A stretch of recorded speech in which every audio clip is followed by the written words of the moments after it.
આશા રાખું છું કે તમે બધા સહકુશળ હશો. હું પણ સહકુશળ છું.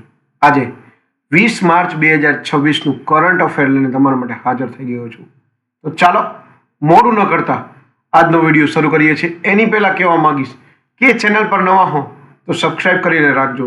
વિડીયો જો ગમે તો એક લાઇક કરી દેજો. ભાઈબંધ દોસ્તાર ફેમિલી મેમ્બર સાથે વિડીયો શેર જરૂર કરજો. જે પણ લોકો ફેમિલી મેમ્બર ગવર્મેન્ટ એક્ઝામની તૈયારી કરતા હોય. ચાલો મોડું ન કરતા આજનો વિડીયો શરૂ કરીએ છીએ. 20 માર્ચ 2026નું કરંટ અફેરનો પહેલો પ્રશ્ન છે,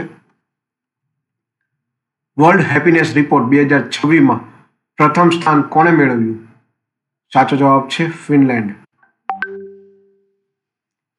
બીજો પ્રશ્ન છે, કિસ હ્યુમેનિટી રિયન એવોર્ડ 2025 કોને મળ્યું?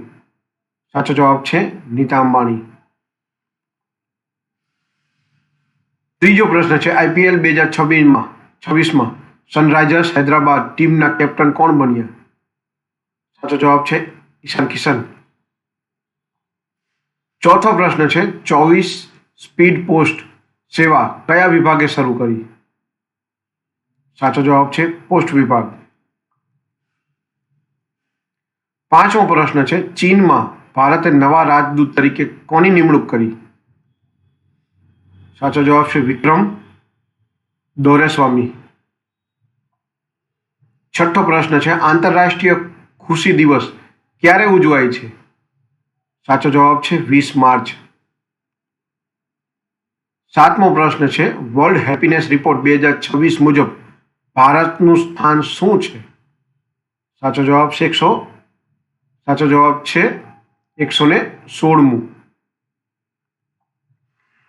આઠમો પ્રશ્ન છે, ભીમ પેમેન્ટ એપનો બ્રાન્ડ એમ્બેસેડર કોણ બન્યો? સાચો જવાબ છે MS ધોની.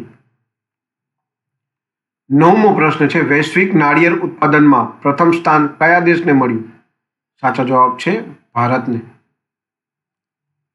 10મો અને છેલ્લો પ્રશ્ન છે, પ્રથમ ટ્રાન્સજેન્ડર મહિલા સાંસદ તરીકે કયા દેશે નિયુક્તિ કરી? સાચો જવાબ છે નેપાળ. તો આ હતા 20 માર્ચ 2026ના કરંટ અફેર અને તેના જવાબો. વિડીયો ગમ્યો હોય તો વિડીયોને એક લાઇક કરી દેજો. ચેનલ પર નવા હો તો સબસ્ક્રાઈબ કરીને રાખજો. કારણ કે લોંગ વિડીયોમાં કરંટ અફેર અને શોર્ટ વિડીયોમાં જનરલ નોલેજ દરરોજ લઈને તમારા માટે આવતો રહીશ અને દરરોજ તમને અપગ્રેડ કરતો રહીશ. તો આજ માટે આટલું જ. જય હિન્દ, વંદે માતરમ દોસ્તો.